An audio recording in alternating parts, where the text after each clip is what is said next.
Hi kids, welcome to kids library. आज Rapunzel story.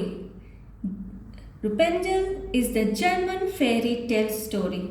So let's get start. Rapunzel की कहानी। बहुत समय पहले की बात है। एक गांव में जॉन नामक व्यक्ति अपनी पत्नी नेल के साथ रहता था। उनके घर के पास एक बहुत सुंदर बगीचा था जिसकी मालकिन हेल्गा नामक जादूगरनी थी। नेल अक्सर अपने घर की खिड़की से उस सुंदर बगीचे को निहारा करती थी। जॉन और नेल की कोई संतान नहीं थी, इस कारण दोनों दुखी थे और अपने इस दुख को दूर करने के लिए रोज भगवान से प्रार्थना किया करते थे। आखिरकार भगवान ने उनकी सुन ली। नेल गर्भवती हो गई। खुशी से झूमते हुए जब उसने यह बात जॉन को बताई तो वह भी खुशी से झूम उठा। दोनों ने भगवान को खूब धन्यवाद दिया। नेल के गर्भवती के होने के बाद जॉन उसका बहुत ख्याल रखने लगा। वह उसे कोई काम नहीं करने देता था, उसके खाने पीने का पूरा ख्याल रखता था, उसे खुश रखने के लिए उसकी हर इच्छा पूरी करता था। एक दिन नेल अपने घर की खिड़की से जादूगरनी हेल्गा के बगीचे को निहार रही थी। उस दिन बगीचे में हरे भरे रेपुंजल के पत्ते उगे हुए थे, जिन्हें देखकर नेल का मन उन्हें खाने के लिए ललचा गया। उसने जॉन को पुकारा और उसके आने पर खिड़की से रेपुंजल के पत्तों को दिखाते हुए बोली, कहते हैं कि रेपुंजल के पत्ते खाने से स्वस्थ और खूबसूरत संतान जन्म लेती है। तुम जादूगरनी के बगीचे से मेरे लिए रेपुंजल के पत्ते ला दो। नेल की बात सुनकर जॉन डर गया। वह उसे समझाते हुए बोला, वह जादूगरनी हेल्गा का बगीचा है। उसने मुझे देख लिया तो वह बहुत क्रोधित होगी। अब तुम ही बताओ, मैं भला वहाँ कैसे जाऊँ? लेकिन नेल ने जीत पकड़ ली। मैं नहीं जानती, बस मुझे रेपुंजल के पत्ते खाने हैं। तुम किसी भी तरह मुझे रेपुंजल के पत्ते ला कर दो। नेल की जीत के सामने जॉन ने हार मान ली और रेपुंजल के पत्ते तोड़ने जादूगरनी हेल्गा के बगीचे में घुस गया। वह पत्ते तोड़ ही रहा था कि जादूगरनी हेल्गा आ गई। अपने बगीचे में एक इंसान को चोरी करता देख वह बहुत क्रोधित हुई और चिल्लाई, कौन हो तुम? तुमने मेरे बगीचे में घुसने की हिम्मत कैसे की? जॉन डर से कांपते हुए बोला, मैं आपके पड़ोस में रहता हूँ। मेरी पत्नी नेल माँ बनने वाली है। वो रेपुंजल के पत्ते खाना चाहती है। उसकी इच्छा पूरी करने के लिए मैं यहाँ आया हूँ। मुझसे गलती हो गई, मुझे माफ़ कर दीजिए। जॉन की बात सुनकर जादूगरनी हेल्गा बोली, यदि तुम अपनी गर्भवती पत्नी के लिए यह पत्ते ले जाना चाहते हो तो ले जाओ, लेकिन एक शर्त पे। शर्त? कैसी शर्त? जॉन ने पूछा। शर्त यह है कि जिस दिन तुम्हारी पत्नी बच्चे को जन्म देगी उसी दिन तुम मुझे वह बच्चा दे दोगे। जादूगरनी हेल्गा ने अपनी शर्त बताई। जॉन बहुत डरा हुआ था। अपनी जान बचाने के लिए वह शर्त मान गया और रेपुंजल के पत्ते तोड़कर अपने घर आ गया। नेल उन पत्तों को खाकर बहुत खुश हुई। उस दिन के बाद से जॉन रोज नेल के लिए रेपुंजल के पत्ते लाने लगा। कुछ महीने बाद नेल ने एक बहुत सुंदर बच्ची को जन्म दिया। जादूगरनी हेल्गा को जैसे ही यह पता चला वह उनके घर पहुंच गई। जॉन को शर्त याद दिलाते हुए वो बच्ची अपने साथ ले जाने लगी। जॉन और नेल दोनों रोने लगे और उसने मिन्नतें करने लगे, लेकिन जादूगरनी ने एक ना सुनी। वह बच्चे को ले गई। उसका नाम था रेपुंजल। रेपुंजल जादूगरनी के घर पर ही पलने लगी। वह जैसे बड़ी होती जा रही थी उसकी सुंदरता बढ़ती ही जा रही थी।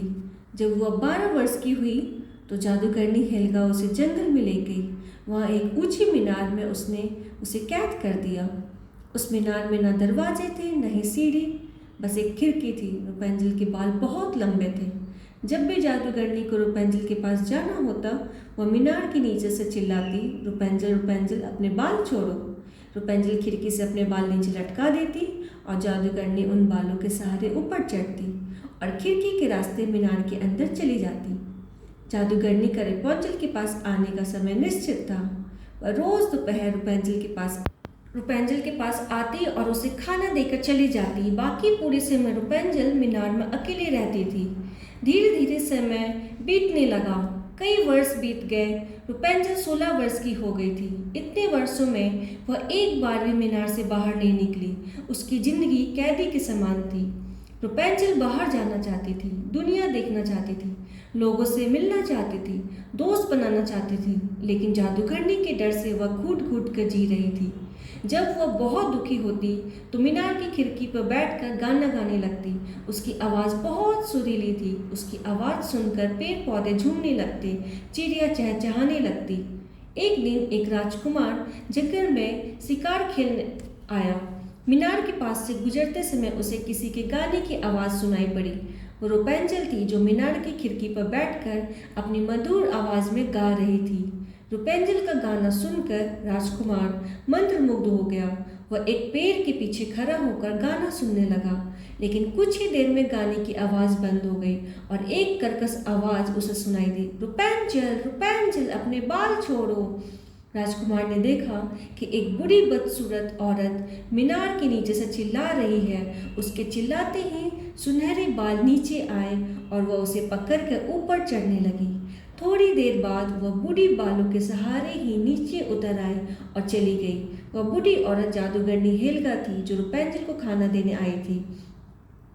राजकुमार सुरीली आवाज वाली लड़की से मिलना चाहता था, इसलिए वह भी मीनार के नीचे जाकर चिल्लाने लगा, रुपेंजल, रुपेंजल, अपने बाल छोड़ो। और देखते ही देखते सुनहरे बाल नीचे गिरे और राजकुमार उन्हें पकड़कर मीनार के ऊपर पहुंच गया। खिड़की से अंदर जाकर जब उसने सुनहरे बालों वाली लड़की से रुपेंजल को देखा तो देखता ही रह गया। पहली ही नज़र में उसे रुपेंजल से प्यार हो गया। उसने रुपेंजल को अपना परिचय दिया और उससे ढेर सारी बातें की। उसने रुपेंजल का गाना भी सुना। इतने सालों से मीनार में अकेली रह रही रुपेंजल को राजकुमार से मिलकर और बातें कर बहुत अच्छा लगा। राजकुमार ने कहा वह उसे रोज मिलने आया करेगा। उस दिन के बाद से वह रोज रुपेंजल से मिलने आने लगा। धीरे धीरे रुपेंजल को भी राजकुमार से प्यार हो गया। एक दिन राजकुमार ने रुपेंजल के सामने विवाह का प्रस्ताव रखा तो वह मान गई। राजकुमार रुपेंजल को मीनार की कैद से बाहर निकालना चाहता था। उसने उससे पूछा, क्या तुम्हें यहाँ से बाहर निकालने का रास्ता मालूम है? मुझे इस बारे में कुछ भी नहीं पता। जादूगरनी हेल्गा मेरे बालों के सहारे ही ऊपर आती है। रुपेंजल बोली, ऐसे में तो तुम्हें यहाँ से कैसे बाहर निकालूंगा? राजकुमार सोचने लगा। तुम रुपेंजल बोली, तुम अब से थोड़ा थोड़ा रेशम का धागा लेकर आना, उससे मैं यहाँ से नीचे उतरने के लिए सीढ़ी बुन लूंगी। उस दिन के बाद से राजकुमार जब भी रुपेंजल से मिलने आता साथ में रेशम का धागा भी लाता। राजकुमार के जाने के बाद रुपेंजल रेशम के धागों से सीढ़ियाँ बुनने में जुट जाती। जिस दिन सीढ़ियाँ बनाकर तैयार हुई रुपेंजल बहुत खुश थी। वह दिन उसकी आज़ादी का दिन था। वह बेसब्री से राजकुमार के आने का इंतजार कर रही थी। इस बीच जादूगरनी हेल्गा उसे खाना देने गई। वापस जाते समय उसने रेशम की सीढ़ियाँ दिख गई और उसे शक हो गया। मीनार से उतरकर वह अपने घर नहीं गई बल्कि चुप कर मीनार पर नजर रखने लगी। कुछ ही देर में उसने देखा कि एक राजकुमार रुपेंजल के बालों के सहारे मीनार पर चढ़ रहा है। वह सारा माजरा समझ गई। राजकुमार के वापस जाने के बाद वह फिर से मीनार में गई और रुपेंजल के बाल काट दिए। फिर उसे रेगिस्तान में जाकर छोड़ दिया। राजकुमार अब इस सबसे अनजान था। अगले दिन वह फिर रुपेंजल से मिलने आया। मीनार के नीचे चिल्लाने लगा, रुपेंजल, रुपेंजल, बाल छोड़ो। जादूगरनी ने रुपेंजल के बाल नीचे लटका था। राजकुमार उन बालों को पकड़कर मीनार पर पहुंचा तो रुपेंजल की जगह जादूगरनी देखकर डर गया। इससे पहले कि वह कुछ कर पाता जादूगरनी ने उसे मीनार से धक्का दे दिया। राजकुमार कांटों की झाड़ियों पर गिरा जो उसकी आंखों में चुभ गए। उसे दिखाई देना बंद हो गया। वह दर दर भटकने लगा। ऐसे ही कई वर्ष बीत गए। वर्षों तक भटकने के बाद वह उसी रेगिस्तान में पहुंच गया जहां जादूगरनी ने रुपेंजल को छोड़ा था। वहां उसे किसी के गाने की आवाज़ सुनाई दी। वह फौरन पहचान गया, रुपेंजल की आवाज़ है। रुपेंजल को पुकारता हुआ आवाज़ की दिशा में दौड़ने लगा। रुपेंजल ने जब उसकी आवाज़ सुनी तो वह भी उसकी ओर भागने लगी। वर्षों बाद दोनों की मुलाकात हुई। राजकुमार की जो दशा था उसे रुपेंजल के आंसू बह गए। वह आंसू राजकुमार की आंखों में गिरे और उसकी आंखें ठीक हो गई। दोनों ने एक दूसरे को अपनी अपनी आपबीतियाँ बताई। रुपेंजल ने जब राजकुमार को बताया कि वह जुड़वा लड़के और लड़की का पिता बन गया है तो वह बहुत खुश हुए। रुपेंजल और बच्चों सहित राजकुमार अपने महल आ गया और वहाँ सब खुशी खुशी रहने लगे। अगर आपको मेरी कहानी अच्छी लगी तो please like and subscribe for more videos.